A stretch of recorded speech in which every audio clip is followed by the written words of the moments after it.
al Giro di Aragona.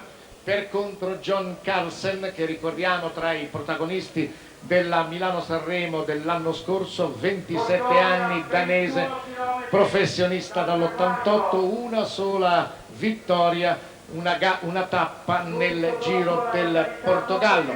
Espinosa che difende i colori della Seur, Carlsen quelli della Fagor. I loro numeri di gara sono il 195 per lo spagnolo Francisco Espinosa, numero 195, ecco appunto inquadrato, difende i colori della spagnola Seur, che ha come leader il nostro Giovannetti. Espinosa l'anno scorso era compagno di squadra in Mondragon, il padre padrone, la Fagor era la squadra di Roche con il numero 94 John Carlsen.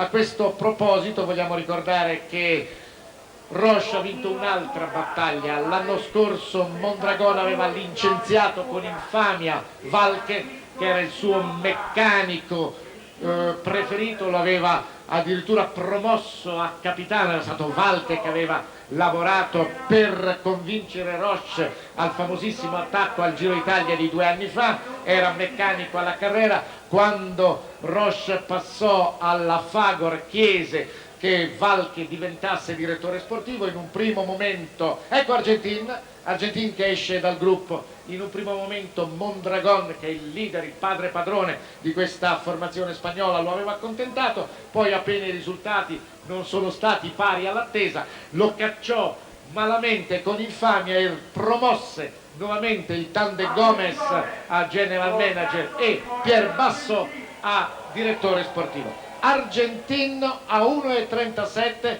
eccolo su Cárdenas, sul colombiano, ma tutto il gruppo ormai nella scia del tandem di testa, mentre il danese ha staccato lo spagnolo.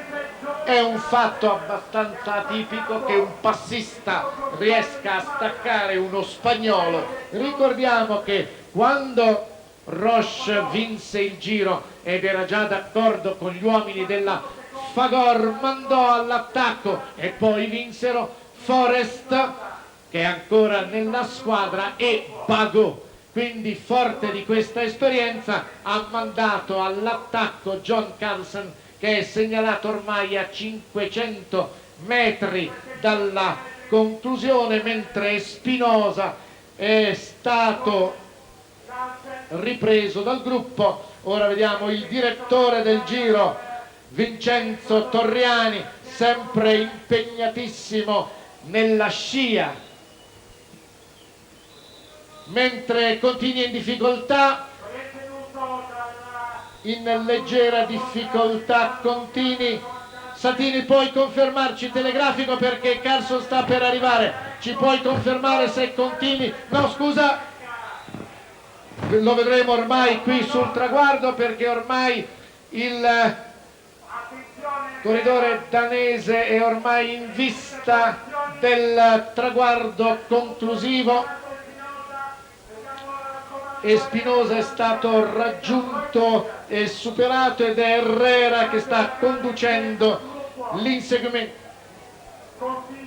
Herrera le carreta mentre continua una ventina di metri di ritardo nei confronti della coda del gruppo. Vedete Chioccioli tra i più acclamati, ma dobbiamo dire che in assoluto il corridore che ha il maggior numero di tifosi qui sull'erta finale, che porta il Giro d'Italia al Gran Sasso d'Italia, è indubbiamente il romano Cimini.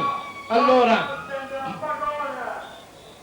ecco che il danese Carlsen, dopo 74 km di fuga, prima con lo spagnolo Espinosa, poi gli ultimi 3 da solo, può alzare le braccia al cielo e vince inaspettatamente, è proprio il caso di dirlo, la tappa degli scalatori. Quindi un passista danese vince la tappa in salita, mentre c'è Breaking che scatta. Vediamo Breaking in testa al gruppo, lo affianca Herrera.